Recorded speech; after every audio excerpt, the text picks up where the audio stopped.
बॉलीवुड राजनीति में भोजपुरी तड़का निर्वाचन मैदान को ओह्लाइबे Bhojpuri star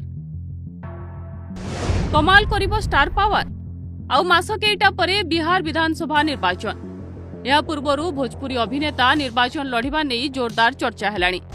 Bhojpuri cinema जगतर power star Pawan Singh Radheshyam रसिया निर्वाचन लढ़िबा को स्पष्ट कर सारी।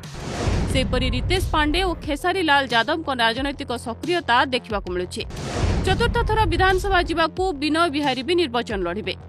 तेबे केउ भोजपुरी स्टार को एथर निर्वाचन मैदान में देखा मिलिबो?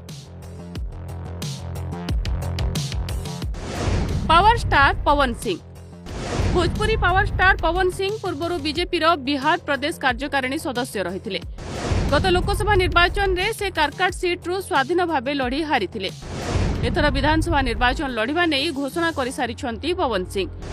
तेबे से स्वाधीन प्रार्थी भाव लढ़िबे ना कौनसी दलर टिकेट लढ़िबे से नहीं स्पष्ट होइनी। सेहीपरि केउ विधानसभा सीट्रु लढ़िबे से नहीं भी चित्र स्पष्ट होइनी। तेबे पवन सिंह भोजपुर किंबा कारकाट मध्यरु कौनसी सीट्रे लढ़ी पारंती बोली चर्चा हेउछि।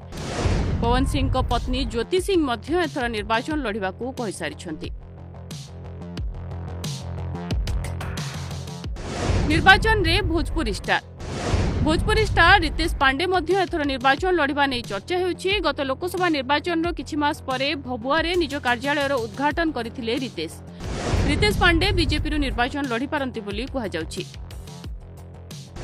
भोजपुरी स्टार खेसारी लाल यादव मध्य निर्वाचन लढ़ी पारंती बोली कहा जाउछि। किछि दिन तळे से समाजवादी पार्टी मुख्य अखिलेश यादव को भेटिथिले। सेतेबेले 2027 निर्वाचन रे दल को खेसारी साहाय्य करिवे बोली सपा पक्षरु कहा जायथिला। एबे चर्चा हेउछि आरजेडी टिकेट रे निर्वाचन लढ़ी पारंती खेसारी। तांका सोशल मीडिया पोस्ट और सक्रियता देखि खेसारी निर्वाचन लढ़िबा नै आकलन करा जाउछि। कमाल करिबे स्टार। वर्तमान विधायक तथा भोजपुरी गायक और गीतिकार विनय बिहारी एथर मध्य निर्वाचन लढ़ी पारंती।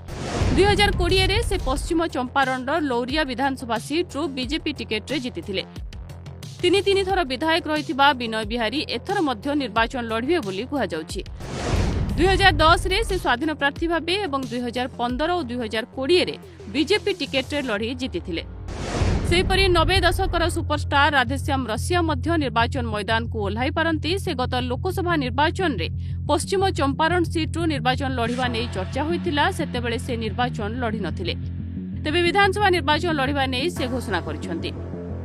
कौनसी दलरू ना स्वाधीन प्रार्थी भाबे से निर्वाचन लढ़िबे बा केउ सीट्रु लढ़िबे से नै एपर्यंत स्पष्ट होइनी।